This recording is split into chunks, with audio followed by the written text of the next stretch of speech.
As a public protector and ordinary South African,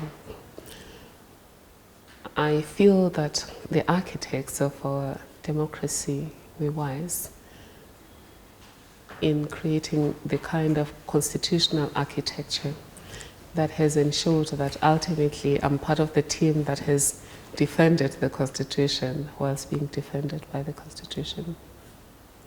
The Constitutional Court is the ultimate guardian of our constitutional democracy. As you've just said, when the Constitutional Court had to defend the role and powers of the power protector, it was in its capacity as the ultimate guardian of the Constitution.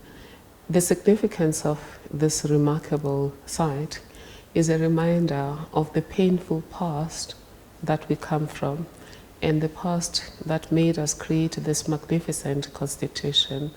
And it's a site where we are reminded what it is that took us to that heart of the beast during apartheid, and what we need to do to make sure that never again do we live in a country where abuse of power and entrenched injustice creates such a huge trust deficit between the state and its people, such that there is unrest, loss of lives, and despair.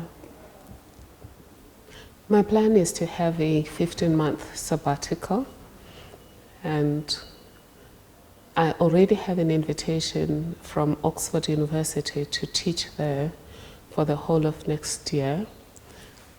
However, I'm also negotiating with Harvard to spend time there for the whole of next year as a fellow in a program that I regard as the Fellowship of the Has-Beens. My preference is the Fellowship of the Has-Beens, but it's an advanced leadership fellowship because it allows me more time to reflect, working with other people who have been at the pinnacle of their careers, and plan the program that I will be implementing in 2018, where I will be working. At Oxford,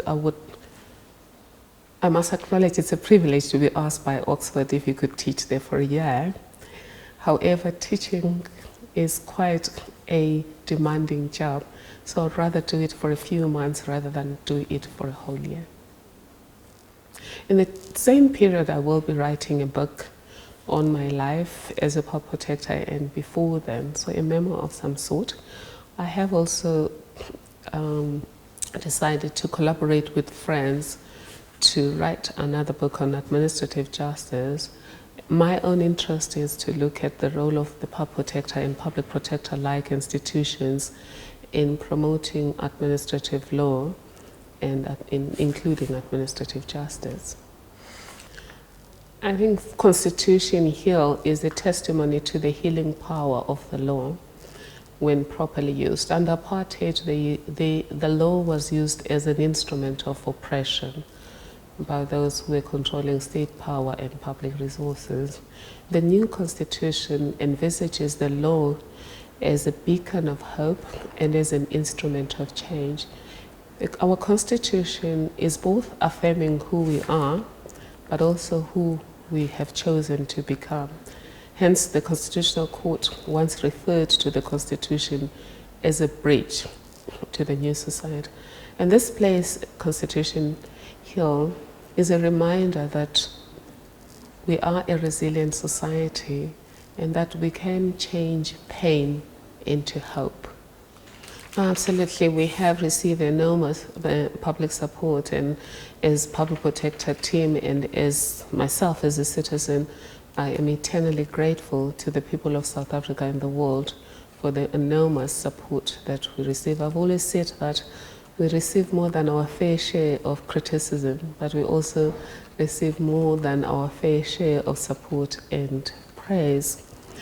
What we're taking from that, and what I'm taking as a person, is the power of partnership. We've always spoken about a partnership for good governance. People stepped out and worked with the Power Protector team to ensure that together we promote good governance, and we ensure that those who are entrusted with public power and resources are held accountable. And I think for me, the greatest takeaway is the sense of agency that people assumed. That people didn't see us as just the public protector out there, the people with a sword to protect them, or the people, the crusaders, lone crusaders with swords or without a sword. People joined in and defended the Constitution. People joined in to ensure that those who are entrusted with public power and resources are held accountable. How did they join in? They joined in by referring matters to us. They joined in by whistleblowing. And they joined in not only by praising and supporting the team, they joined in by calling for the implementation of remedial action. And for that, we are eternally grateful. But lastly, we have received so many awards. At the last count, there were now more than 40, and I believe we've received more than 50 awards in 7 years, locally and globally. That says that people have walked this journey with the Public Protector team and believed in the vision and the actions we're taking.